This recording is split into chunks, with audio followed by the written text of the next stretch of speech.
All right, just got a quick video here looking at the whiskey selection. So I'm probably not going to be doing a boot video for probably another 6 months. Once I get a pair back from a rebuild and resole, and also do some updates on the redwings that I got. But until then, I still want to make videos on things that I like. I'm still, my other hobbies and interests: fountain pens, pencils, wet shaving, straight razor restoration, watches, knives. And most of all, whiskey, good bourbons and scotches. So I'm just going to go over my small personal collection. And so for those who are watching my channel for the boot reviews, sorry to say I don't got the budget like some of these guys to be buying new pairs every week or every month to review. So, and I don't want to just make useless updates. So I'm going to give it another 6 months of wearing the boots in all kinds of different conditions before I do any updates. I don't want to do another review on the forefronts till I get the resole, and then I got that pair of white smoke jumpers that I'm going to send in for a rebuild. So those are probably 3 to 6 months out, depending on how quickly they get back from that. So until then, I'm going to be doing whiskey reviews. So if you're not interested in whiskey reviews, unsubscribe for 6 months, right? But this is what I'm going to be doing. So I'm just going to show off a few of the bottles, and if anyone's interested in seeing a review of those first, let me know, because otherwise I'm probably going to do them in the order that I want. But just over here, this is the Kilkerran 12-year single malt from the Campbelltown region. Kilkerran's owned by the Springbank Distillery. They actually only operate 3 months out of the year. So it's pretty hard to come by. I actually lucked on this bottle. They had just gotten a shipment of 3 bottles in, and they discounted them immediately as they hit the shelves, $30. So they brought them down from 90 to 60 bucks. So I picked up one. It was fantastic. I went back and there was one left. Somebody had gotten the other one, so I grabbed that one as well. This is the 2017 or 2018 edition of the Compass Box Flaming Heart. They do it once every 5 years. And again, this is something I went to a small little liquor store and a few months, like a month back, and they had it sitting on the shelf covered in dust, discounted from 200 bucks all the way down to 60. I picked that up. It's made up of like 5 or 6 different distilleries, but primarily 40% of the blend comes from 19-year-old Kalila, and then they sherry finished it. And sherry finished peated scotches are my favorite categories of whiskey. This Kilkerran's 12's about 70% bourbon cask, 30% sherry. This one has a lot more sherry, this Flaming Heart. Going over here to the bourbons, I got this Maker's Mark Private Selection from Specs here in Texas. This is their Bill Jr.'s Cask Strength 46. I'm a Bill Jr., and Cask Strength 46 was one of my favorite bourbons, so I told my wife, I was like, man, it got my name written all over it, literally. And is way nicer than the standard Cask Strength 46 bottling, so I had to pick it up. It's basically like a single barrel of Cask Strength 46. This here was my first big boy bottle of whiskey. You could tell I liked it because it's mostly empty. It's the Booker's No Strangers batch from April 2021. It's definitely high rye, very spicy, lots of earthy tea notes, fantastic whiskey. I really only ever drink it on mine and my wife's anniversary, or when I have some good friends come over that I haven't seen in a few years. I'll share some with them because they appreciate it, right? Moving over to where a majority of my whiskeys are, just across the cabinet. Got here the Campbelltown Lock. This is the other Campbelltown whiskey I have from the Springbank Distillery, but from Springbank themselves. This is basically a blended malt of all the Campbelltown whiskeys. So that's Springbank, Glengyle or Kilkerran, which they own, and then Glen Scotia, but not too much Glen Scotia. You can see this recent batch is almost as dark as a bourbon. It's very heavily sherried. It has that funky Campbelltown notes to it. Really thick, oily mouthfeel. Excellent peated sherry malt. It's delicious. The Glenallachie 10, their cask strength 10-year-old. I thought it was going to be like a cask strength version of the 12, which is a great sherry bomb, but this is way more complex, way better. I highly recommend this over the 12. It's aged in virgin oak cask, which is like kind of like a brand new oak like bourbon is. Red wine, Pedro Menes sherry, and I think Oloroso sherry as well, and ex-bourbon casks. So it's way more complex than the normal 12-year. I also got this one on sale for 60 bucks instead of the normal 85. We got here Bunnahabhain 12. I'm going to move this Bushmills just so you can see it better.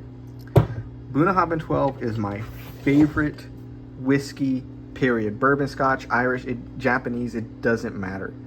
It's an unpeated Islay whiskey, 12 years old, aged in like, 60% sherry casks, 40% bourbon, and it has one of the most delicious distillery characteristics of its malt of anybody. The sherry in it's fantastic. It's not quite a sherry bomb, but it's extremely delicious, and it's only 60 bucks.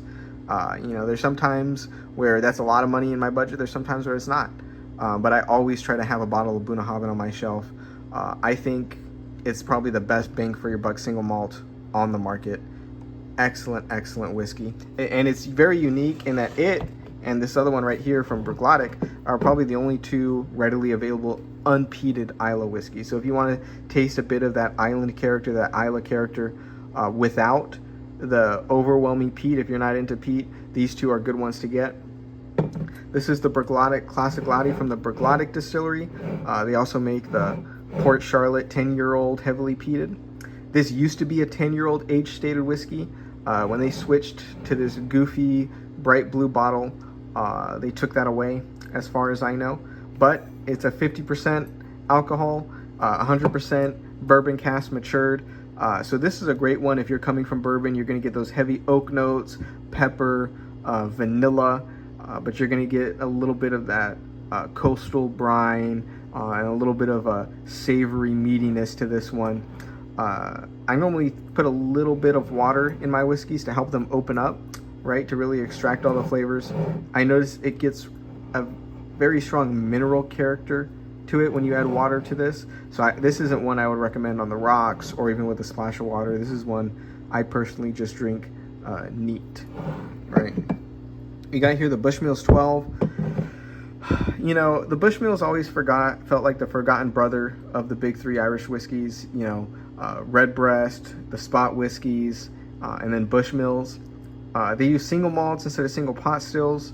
They came out with this 12-year, was on sale, $10 off, so it was like 50 bucks. I went in to get another bottle of Redbreast 12, and I saw the 12-year, I saw that Marsala cast finish, I saw it was $10 off. I thought, well, why don't I give it a shot? And I mean, this had the potential to be a really nice single malt, but it's 40%. It's so watered down and so heavily chill filtered.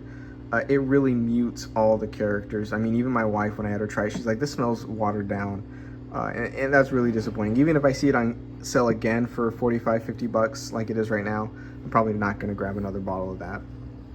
Moving over to my bourbon section, it's a little smaller than I want right now. I got to pick up a few more. But got the good old E.H. Taylor Small Batch and Eagle Rare, Wild Turkey 101, Henry McKenna 10-year. I really like Henry McKenna 10-year. This specific bottling, this barreling is very rye forward and rye intensive. Not so on the nose, but on the palate. And ryes aren't necessarily my thing. I've had some ryes that I love, but this is a bourbon. It's not a rye, but I'm just saying it's very rye forward in the palate. It's not my favorite. I'll probably be a little bit more selective about the next bottle I pick up to make sure it matches the flavors that I like. But it's a great value. 60 bucks for a 10-year-old age-stated whiskey that's 100 proof is a pretty good value, in my opinion.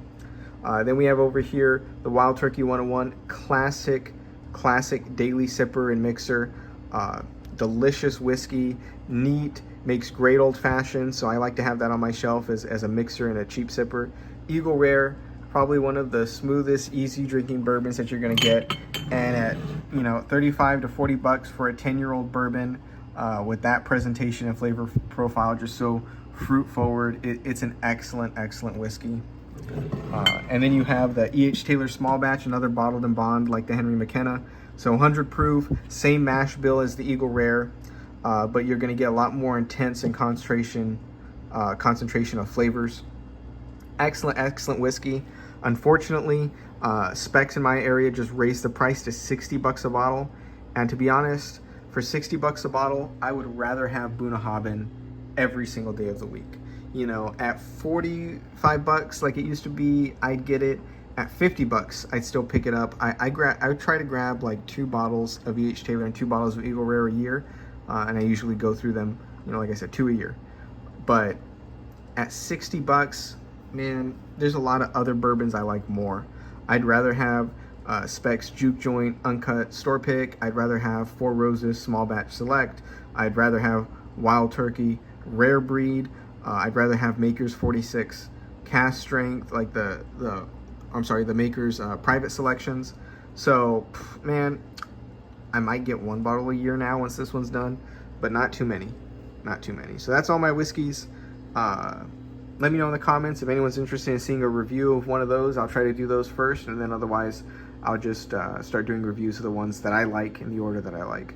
But hope you all enjoyed, and hope you have a good one. Bye-bye.